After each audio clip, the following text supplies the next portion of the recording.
Allez-y. Oui, cette affaire, à mes yeux,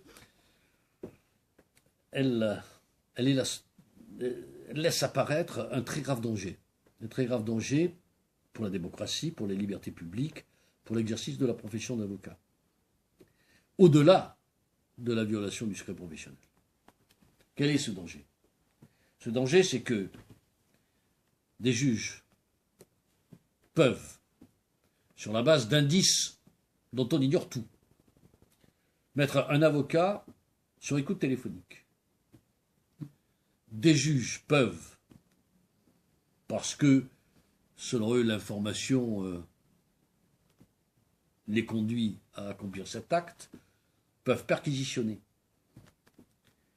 au cabinet d'un avocat, à son domicile, au domicile de ses proches. C'est-à-dire que des juges peuvent exercer vis-à-vis d'un avocat des actes, vis-à-vis d'un avocat ou d'un justiciable, non, lambda. Des actes qui sont, certes, légaux, qui sont prévus par la loi, mais qui sont agressifs. Mettre quelqu'un sur écoute. On n'a pas du suicide, d'un pseudo-suicide de mettre... C'est procéder à la saisie du portable de l'avocat, c'est-à-dire de ses outils professionnels. Basiques. Voilà, ce sont des actes agressifs. Et alors on accomplit ces actes, ces juges accomplissent ces actes-là sans que suive une mise en examen. Or la mise en examen, c'est un statut qui ouvre des droits à la personne qui est mise en examen. Oui, bien sûr. Elle peut se défendre. Bien sûr. Voilà. Parce que elle a l'accès au dossier. C'est évident, c'est la base. Et donc, elle va pouvoir connaître avec précision les faits qu'on lui reproche. Non seulement elle va pouvoir accéder au dossier, mais elle va pouvoir contester, judiciairement parlant, exercer les voies de recours qui sont prévues par le Code contre ces mesures-là. Si l'avocat ou le justiciable de base considère que ces mesures ont été accomplies de manière irrégulière, par abus de pouvoir. Le justiciable, l'avocat, va pouvoir saisir la chambre de l'instruction, mais encore faut-il qu'il soit mis en examen.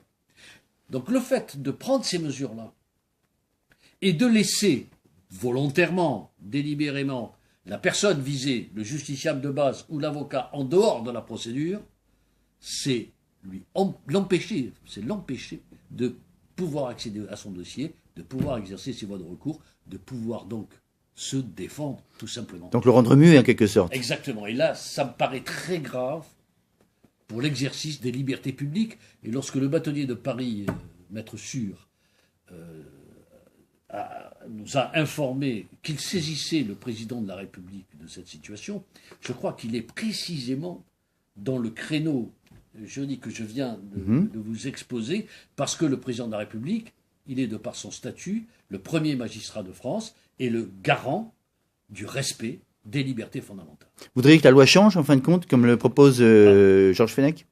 Je pense que oui. Je pense que cette succession d'affaires, celle-ci est tout à fait particulière et révélatrice, mais cette succession d'affaires depuis un certain nombre d'années démontre que notre code de procédure pénale n'est plus tout à fait adapté à ces comportements, qu'il convient de réfléchir à nouveau sur les conditions dans lesquelles on peut mettre un avocat sur écoute téléphonique, des conditions dans lesquelles on peut perquisitionner au cabinet ou au domicile d'un avocat, réfléchir au secret professionnel et à l'exercice des droits de la défense, ça me paraît aujourd'hui indispensable.